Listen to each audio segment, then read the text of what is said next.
everyone. So this is Jean-Francois. He was a community health worker in Central African Republic and one of my team members, a team of 200 people working on a pediatric malnutrition and malaria project. Now, when you're working in Central Africa, it's very hard work. There's no internet, there's no electricity, there's no water, and there is certainly no banking. So how do you pay a team of 200 people in cash every month in one of the most dangerous, most remote places on Earth?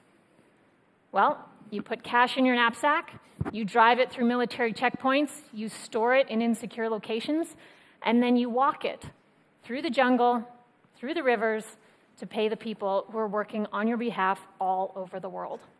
This is something that I've done, it's something my colleagues have done, and it's something my colleagues have been robbed doing, have been kidnapped doing, and have been killed doing. So when I learned about Bitcoin and blockchain, for me, it wasn't about an exciting technology. It was actually about saving the lives of the people that I worked with. So when I look at blockchain and the impact on humanitarian aid, I think about the billions of dollars that are sent overseas every year trying to support these types of projects.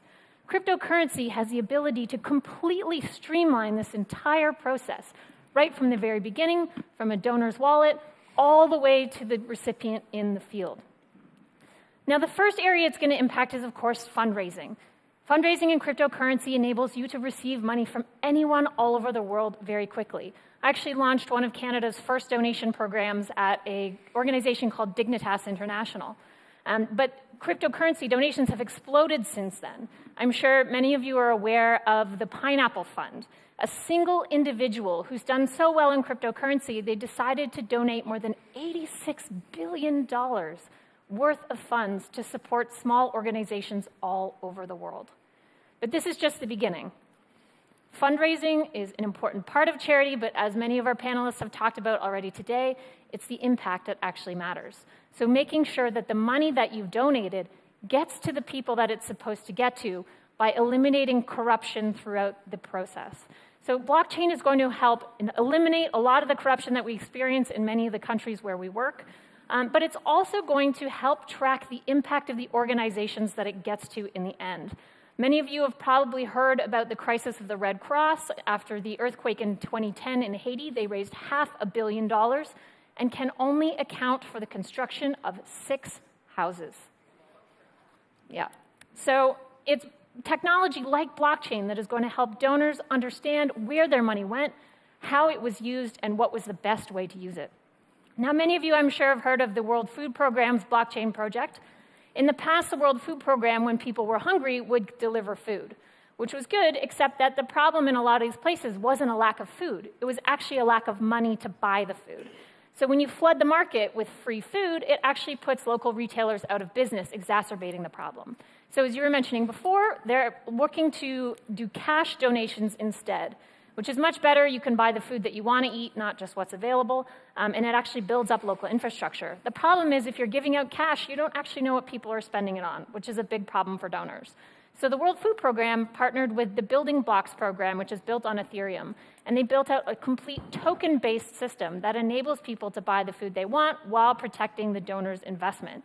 They've got a project in Jordan, another one in Pakistan, and are expanding from there. It's an absolutely incredible program that shows how blockchain can solve a lot of the problems that we see in the humanitarian aid sector. Now, one of the biggest areas that we're going to see a shift with blockchain in the humanitarian world is, of course, in the area of supply chain. These organizations are pushing millions of dollars, billions of dollars worth of supplies, everything from medicine to Land Rovers to telecom equipment to help them with their operations.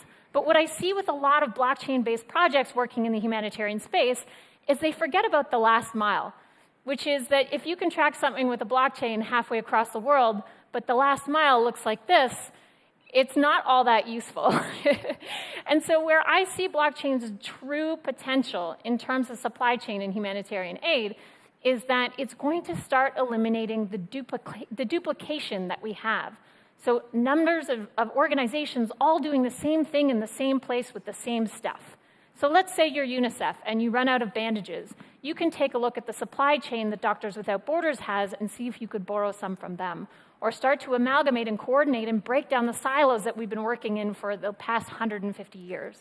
And so this is really where I see blockchain's impact on the space. Because at the end of the day, this is not really about the technology.